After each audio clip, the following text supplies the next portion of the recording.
What's up, everybody? This is Jack and John coming at you here to talk about our feature match game that happened today for Saturday Showdown. In front of us, we have Joseph Bryant, and across from him, we have Alan Jones playing Mono Blue Tempo. And Chop playing Red Green Aggro. Should be an interesting matchup, considering that this is for first. Yeah, I played against Joseph in the first round of today, and I was playing Sultai. Thought I had a good matchup against him, but turns out I can't quite deal with a Galta on turn 3. Well, big coincidence. For me also, Game 1 against Alan Jones playing Mono Blue Tempo yet again. 5-color control did not hold up as I believed it to. However, Lyra was an optimal pick. Yeah, it seems like Mono Blue Tempo has held the ringer these last few games, seeing that Alan has won almost all of our matches. Well, yes, but we see Joseph Bryant opening up with a Thorn Lieutenant on the field, turn 2. But we have Alan Jones coming in with a Terramander and a Curious Obsession. Seems like a pretty good play. I believe so. Drawing him a card, turn 2, not bad. Yeah. See Joseph observing his hand right here. He untaps his lands. Looks like he drew a Rootbound Crag. Following it up with a Steel Leaf Champion, swinging in for 2 with Thornton. Looks like Alan declares no blocks and moves to his turn. An island. Gotta love those Zendikar lands. Always. He's moving directly to attack, swinging for 2, taking that turn. Seems that he may have a Tempest in hand and is deciding not to play it, or maybe he's waiting to pull one. I'm not sure. I can see that due to the removal seen in green-red aggro. However, he does follow this up with a Merfolk Trickster at Joseph's upkeep, tapping it down, losing all abilities until end of turn. Not to mention that also killed me. Because having a tap-down blocker kind of hurts. Yeah, Merfolk Trickster seems to be a pretty tricky card to play around these days. Honestly. But we see Joseph Bryant follow it up with a Domri, so hopefully he'll be able to make a proactive play right about now. Domri seems to be a pretty decent planeswalker. In my game 2 against him, I had hit it with a Thief of Sanity, but I forgot to play it, which could have actually helped me a little bit. I don't see many decks playing it, though. Most seem to opt for Vivian or Vraska. Well, considering how, Okay, so yeah, if you want to put them in your hand, you have to reveal them. versatile they are, I could see how Domri could be a bit, well, underpowered. Yeah.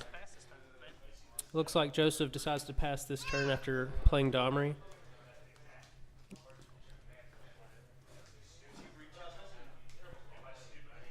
We see a few forests in Joseph Bryant's hand currently. Probably trying to feint them as some sort of removal or possible.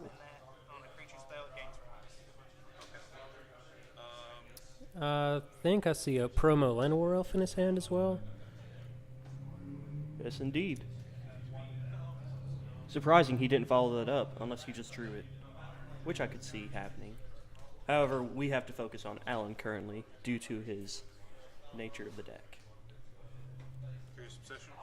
I see another Curious Obsession hit the field on Merfolk Branchwalker. Merfolk Trickster.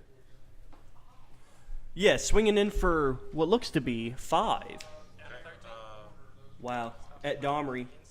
Doesn't look like Alan will be drawing any cards anytime soon. Let me draw from that. Oh, yeah. Have I played a land? Have you missed a land drop? No, I have not missed Okay, so I've already played a land. Seeing about lands right here. Seeing if anybody missed any land drops. Move to Joseph's turn. It seems that he follows up with a... Merfolk Trickster at upkeep. Yep. I forget. Oh, it doesn't untap. Oh, yeah, my bad. We see the infamous, You gotta remind me of that. well, top decking lands. I tapped it after you untapped. There's nothing like that in Standard. You will untap on your next untap. The land wouldn't be so bad in this situation had Alan not followed up with another Trickster, and if Joseph could follow through with the +4/+4 on the Thorn Lieutenant, but seeing that that's not possible this turn. I think playing the Llanowar Elf and just attacking for 2 is the best move.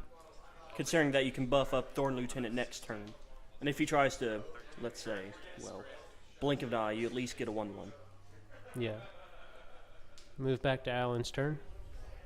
It's actually quite curious. When my times with playing by Alan, I haven't actually seen a blink of an eye in quite a long time. Me either. He seems to be opted for something else, but I couldn't figure it out. Along with this, I couldn't see Deep Freeze being played either, but that might just be mine.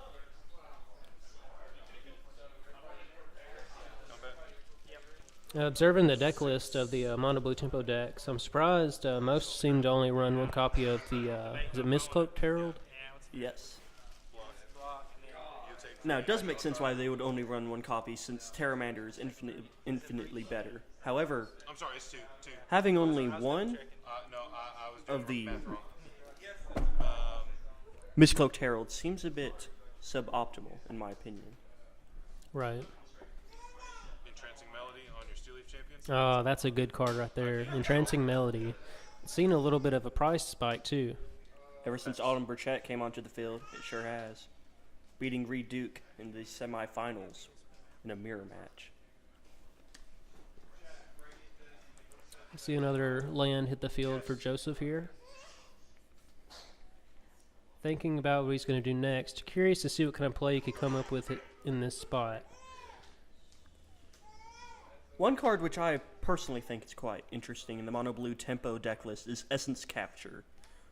Considering instead of going for a more, well, versatile counterspell, they go with, well, countering a creature spell instead. However, you do get the added bonus of a +1/+1 counter. Right, and if you haven't already adapted Terramander with a Curious Obsession, that seems like a pretty good move. Honestly, or just making Merfolk Trickster a 4/4. Yeah. Having a hard time seeing what's in Joseph's hand, but looks to be all lands, if I'm not mistaken. Maybe 2 lands in one card. 21 earlier today. It's new sets. It's coming out because it's a new set, I bet. Can't quite tell. Trade, y'all. I don't know about you, but this game looks like it's going down the gutter for Joseph Bryant, unless he can get a very nice top deck. Right. So much power on the field for Allen. It seems pretty tough for Joseph to be able to come back from this. I do believe we will be moving to Game 2 quite soon. And then we'll be able to see the sideboard picks against this matchup. This standard season seems to be pretty big for sideboard tech, I would have to say. It's definitely one of my favorite parts of playing the standard game. After game 1, you already know what your opponent's deck does, and hopefully if you've already picked the top cards for your sideboard, you have a way to deal with it. Well, lately I've been seeing more and more different sideboards for the same deck. For example, I've seen Esper Control List run Kaya in sideboard against Arclight decks, but of course those are things of the past nowadays. Yeah. Right. Looks like Allen swings in. Making this a 6/7. And Joseph chooses to buff up the Thorn Lieutenant to a 6/6 and block the Steel Leaf Champion. I could see this being followed up with a dive down on Allen's side, which could easily turn the tide in his favor. Okay. Of course, that's mono blue. Or, yeah, taking 5. But it appears that he does not opt to do that and just lets it die. However, he does get in for a hefty 5 points of damage.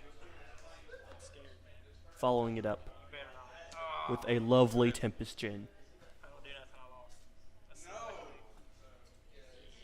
What a card to play if you're just in it for the beats and you have all these islands on the field. Dominaria with all the 3-colored creatures, Tempest Gen, Goblin Chain Whirler. This one seems to be one of the best coming out in this standard season. And there we have it. Game 1 wrapped up for Alan Jones. We will be moving on to sideboard here shortly.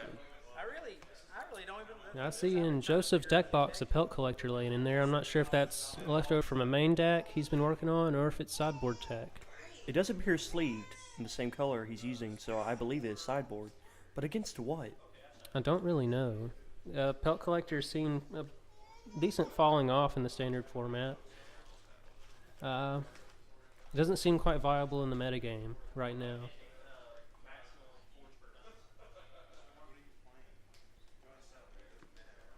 Now, Jack, what do you think will be sideboarded in for Alan Jones against this matchup? On Allen's side, I could see Surge Mare possibly coming in to make a show, and possibly a second or third Essence Capture. I could see that as well, considering that Surge Merrick is unblockable on Joseph's side. Right, and looking over this Mono Blue Tempo deck list, if he's running some of your more standard cards, I could see a Disdainful Stroke coming in to take care of the Galtas and everything like that, too. There's nothing like getting rid of a nice Vivian. Yeah.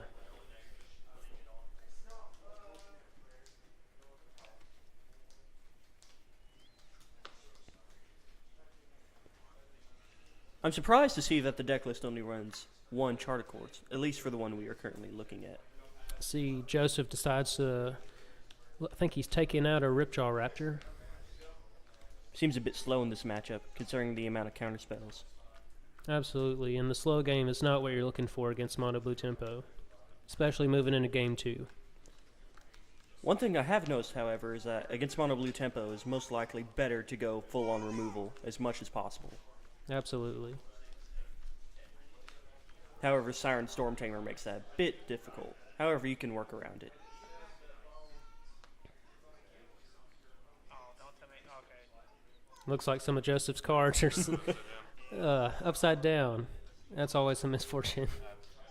I guess Well, looks like he's opting to live with it. Yep. Probably like So I see that Alan Jones is actually using the mirror art sleeves from Dragon Shield, Jack. Have you heard of the new matte art sleeves coming out from them? I have, and I'm actually quite excited for them. I know people have their opinions about the choice of artwork, seeing that it's a cartoon Easter dragon, but I can see its appeal in the matte art sleeves being able to come back to the scene after the Gaial were printed. Was it over a year ago? I It's believe. been over a year. Yeah. I never did get to play with those, so I'm especially excited myself to see the matte art sleeves come back. Well, my question is, will it be fully new art, or will it be renditions of the old? You know, I've seen a lot of comments on Dragon Shield's page about this exact topic, and they haven't commented on whether or not they are going to reprint some of the older artworks in the matte form, but they hinted that it could possibly be happening. I do know that they already have designs planned for Halloween and more serious designs in the making at this very moment. Now, I see that Joseph has opted to go first in this matchup for Game 2. We see them both drawing 7 cards, each in their different fashions. Already see a Tempest Yin dive down in 2 Curious Obsessions in Alan's hand, as well as 2 Islands, I believe. Seems like a hard keep for him. Absolutely.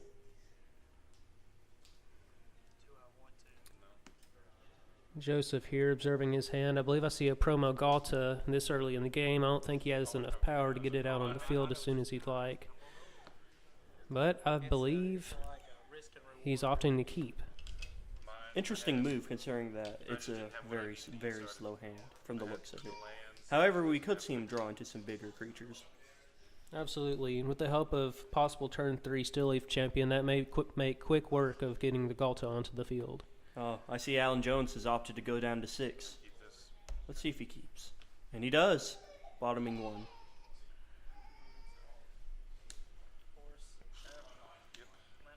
See a Llanowar Elf hit the field here for Joseph. I feel an opt coming on for Alan. However, I could see a Branch Walker for Joseph.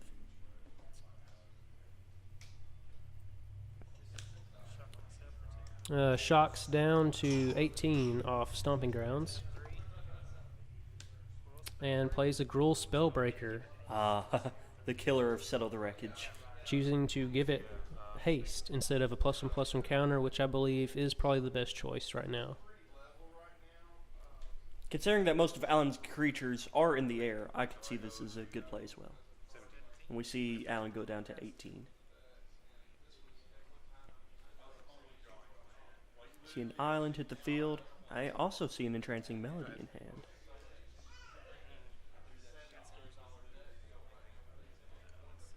See another Llanowar Elf drawn here on Joseph's side. Forgets to untap Spellbreaker. Yep. Let's see if he allows him to take it back. I see a Nullhide Ferox here. Well, no Planeswalkers for him soon. And Alan allows him to go forward with it.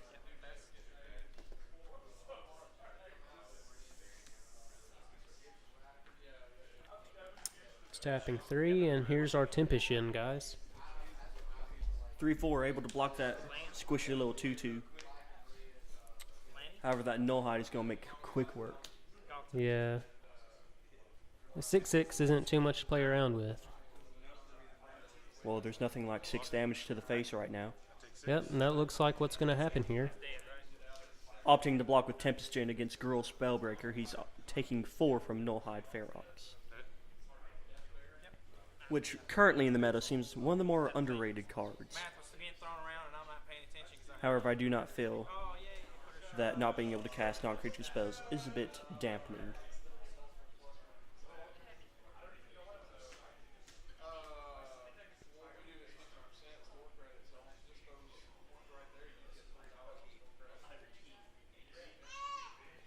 We see Alan trying to make a heavy decision currently on the field.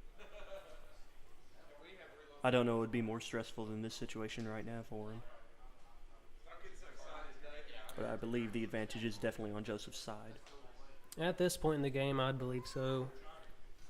6/6, 2 War Elves, and I'm having a difficult time making out what the other card is on his battlefield. Curious Obsession. See a Curious Obsession hit here on Tempest Gen. Swinging for 5 from what I see. Yep. And that's a card. Seems like one of the main themes with Mono Blue Tempo is always gaining a lot of card advantage. Trying to play faster than your opponent. I don't think there's anything else I can do. Is that right, John? I was like, Seems to what is be. he about to do? I'll be able to Like, play. that was Oh, I see them scoop it up. Yeah. That's a game for Joseph right there. I could, like, Moving on to match 3 here. Gruul Aggro versus Mono Blue Tempo. Saw a quick scoop up from Alan after not being able to deal with the Nullhide Ferox Joseph have played on his turn. It appears that he's opted to go first, and I do believe he's drawing 7. However, it does look like a mulligan on Joseph's side already. Watching this match, do you think the London Mulligan may have any effect on either of these two deck lists in the future? I could easily see having a humongous effect against green-red aggro. Because considering, let's say you have Carnage Tyrant or Galta in hand, and you have to throw that on the bottom, considering that the deck doesn't have many shuffle options, you might not get that back. Right. I could see it being a big advantage for the Mono Blue Tempo deck, seeing that, say you have a hand with a few lands, a 1-drop, 2-drop creature, maybe a counterspell. You just have maybe one too many lands or not the right spell. You could bottom it, hoping to top deck a better one. Yes, I do see this coming in handy for Mono Blue, considering it can just dig for Curious Obsession if it wanted to. However, it does seem like a suboptimal play to try to do so.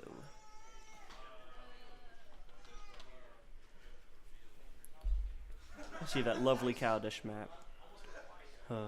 The old days of Standard. Yep.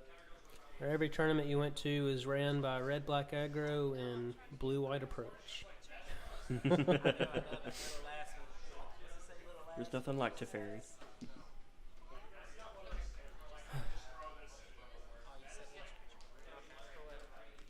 earned the shirt? Okay, thank you. I should have wore green. You wore green too? Well, tomorrow's St. Patrick's Day. Yeah. I thought about wearing green, but I was like, oh, this is enough. Yeah. I only have like one green shirt. Here the players talking about St. Patrick's Day and all the green they should be wearing. If you're a big fan of the color green, come by here. We have plenty of green card sleeves for you to pick from if you're in the holiday spirit. We're about to go game 3. I didn't know if you wanted to do that. Okay. What you got? Yes. I'm sure I did. Yeah, yeah. Because when you was telling him game 3, I cut it. And here we go, opening hands. There's a Merfolk Trickster. Looks like a Essence Capture an island.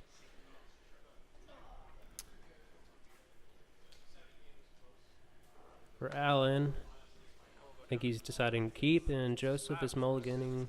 Down to 6. Yep.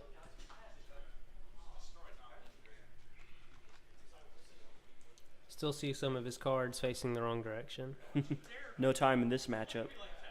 Nope, I did see that colorful Rekindling Phoenix pass through his hands right there. Wonderful to see that hit the battlefield anytime soon. Hey, Brian, are you going to? It's wonderful until they use Entrancing Melody. You're right about that. However, the token doesn't come in handy. Yeah. Look at that stomp. That golf. I see that lovely, lovely promo of Firemind's research there. Jack, do you think you'll see any play soon? Oh, he just took his Sea Leaf champion. I don't really know. I'd like it to. It seems like a pretty decent card to me. You like,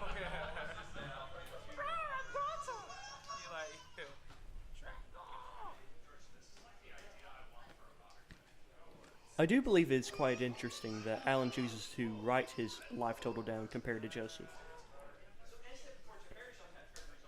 It seems to be a personality trait between players. Yeah, you see that all the time. People using D20s or a lot using just pen and paper. But I really enjoy using my boogie board when keeping track of my life total. I've been opting for the relic tokens lately. There's nothing like gaining over 100 life because Sanguine Sacrament exists. I think I would concede at that point. We see him shock himself, most likely leading it up with a Llanowar Elves. Yep. And I believe that's a Siren Storm Tamer on Alan's side. If I am seeing correctly, I do see a Carnage Tyrant in Joseph's hand. This could give him a humongous advantage against Mono Blue Tempo. Absolutely, and with that scoop up in the second game, Carnage Tyrant right now could be devastating for the Mono Blue Tempo deck. I don't know of anything else that can deal with it if there is.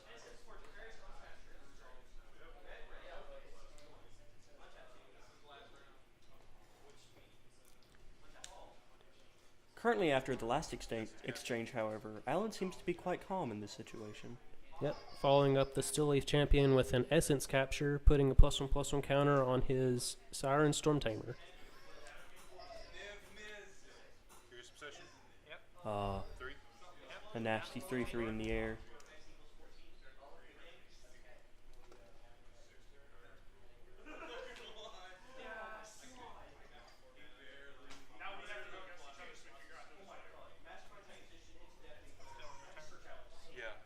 I'm just thinking. I was double checking. I do see a Crawl Harpooner in Joseph's hand right now. We can see that later. Yep. One creature in the graveyard. It could be useful here in the next turn or two. Moving that up to the front of his hand. And he's casting it.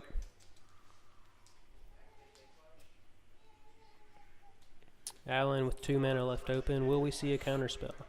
I could see a Wizard's Retort in this situation, considering that if he's able to storm off with a Curious Obsession, there's no stopping him.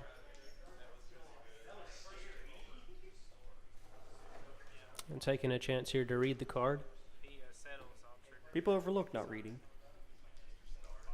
However, reading is the strongest thing in Magic. Trade, right? Yeah, they'll trade. Absolutely. Just knowing what your deck and your cards do makes a world of difference in the games you play. I think if there's.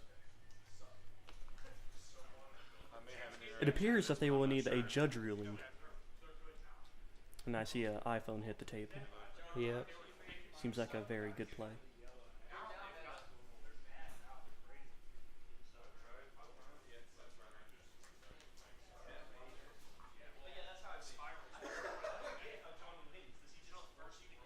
Now, Jack, was there any matchup in today's Standard Showdown that you thought was a bit interesting for you, considering you were running Sultai? For me personally, playing Sultai was interesting to go against a mirror match. First time handling that situation, but I think it went over very well. I don't think that works, though. Seeing more about the rulings of this Crawl Harpooner here. It appears that Alan has chose to use a Merfolk Trickster to attempt to erase him. Crawl Siren Storm Timber. Flashed in Merfolk Trickster. So the trigger goes on the stack, and then you And play then that this, goes in. and then this taps it down, but the trigger's still. The trigger's still on the stack. Okay, that's stuff up. So this will resolve. They'll trade. Okay. So yeah, they'll trade. A nasty play. And I'll have a trickster. But you have to get out of the way while you can. Okay. Absolutely. Harpooner having reach. It was a possible answer to deal with his creature in the air. Oh, you're good. Swing 2. Alan decides to get in for 2 here with the Merfolk Trickster. Gotta get in that damage while you can. Search Mare. Oh, and we see the Search Mare hit the battlefield on Alan's side. Possibly a game changer in this situation, considering there's nothing he can do to stop it.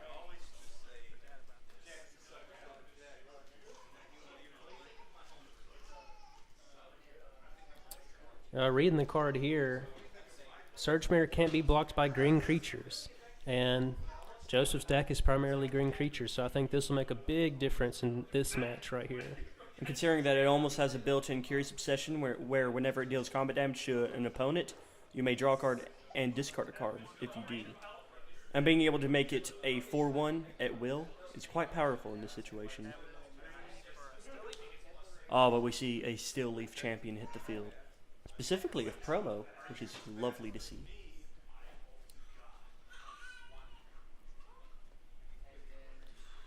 Combat. Yep. No blocks. I'll pop him. Yep. Down to. And so we see it begin to snowball. Just once. Yeah. So you're 10, and I draw a card. Yep. Who's drawing a card for this time? When it deals damage to Okay, an opponent, you may draw a card if you need to discard a card. I didn't read that whole card. Sorry, I'm going to discard Disdainful Stroke. Yeah, it's fine. Oh, seeing Alan discarded Disdainful Stroke here after swinging in with Search Mare. All right. Draw for turn. Land for turn. For a Gruul deck, we're not seeing very many red creatures. Nope. We do see a Domri hit the field, though. CMC on If only Planeswalkers were creatures. Right. Domri, however, could help him search for creatures, but we see another Disdainful Stroke to counter Domri here. I believe that is a sideboard play, if I am correct. I would believe so. It's almost a time walk. No, it don't matter. It's still No, standard. it's legal in standard. Yeah. Well, I mean, it's legal in modern too, but.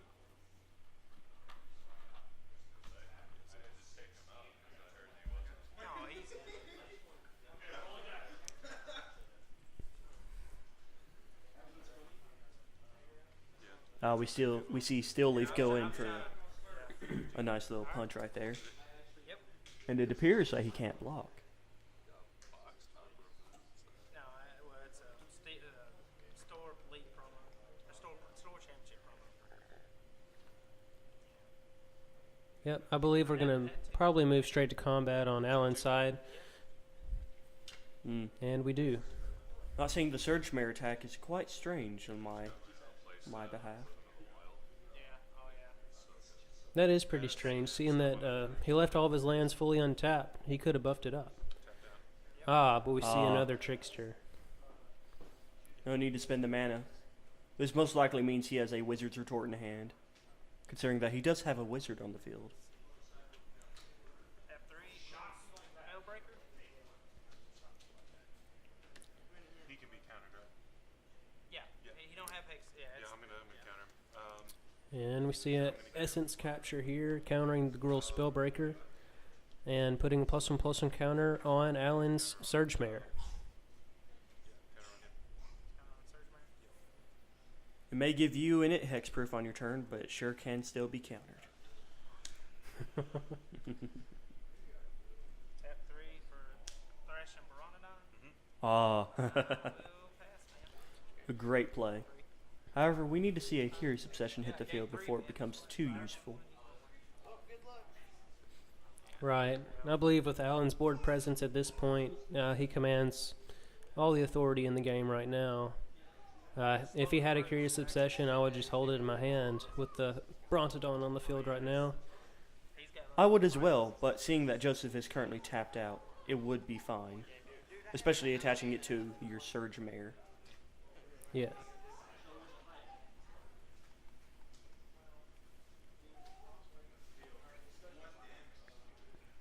I do believe I only see 2 cards in hand for Alan Jones.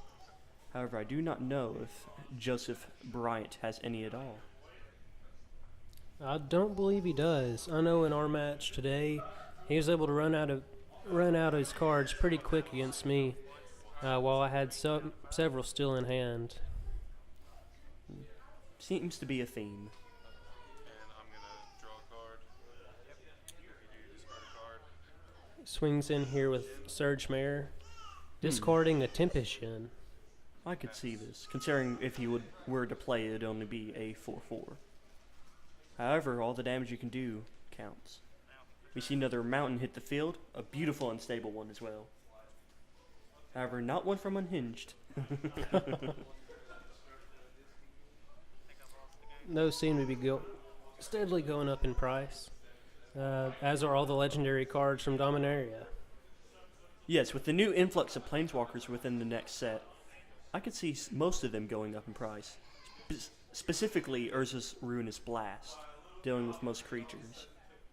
Absolutely, and Immortal Sun too, being able to deal with all the Planeswalkers as well.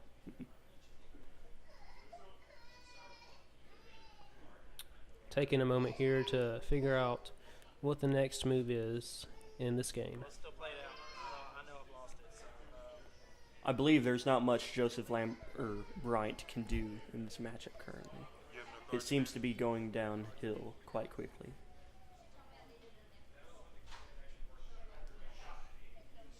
Go down to 10. Alan declares no blocks and goes down to 10 life. Pass. We'll just play it out, man. Yeah.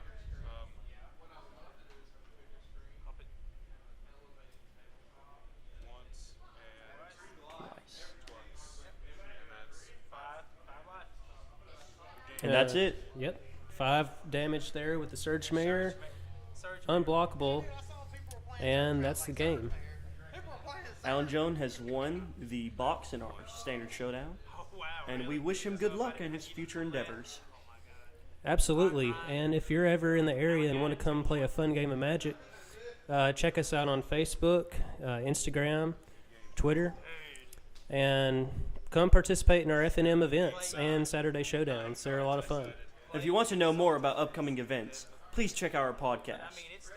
Absolutely. We try and record a new episode or 2 if there's a bonus episode each week. Keep you up to date on all the Magic the Gathering news and anything new we find out about Magic All the Gruul Aggro. and any other games such as D&D or even Pokemon. All that. Is there anything else you'd like to add, John? Nope, I believe that's it. All right. And see these guys go de-sideboard their decks. And Joseph fixes cards. We'll end it here, folks, and we'll see you next time.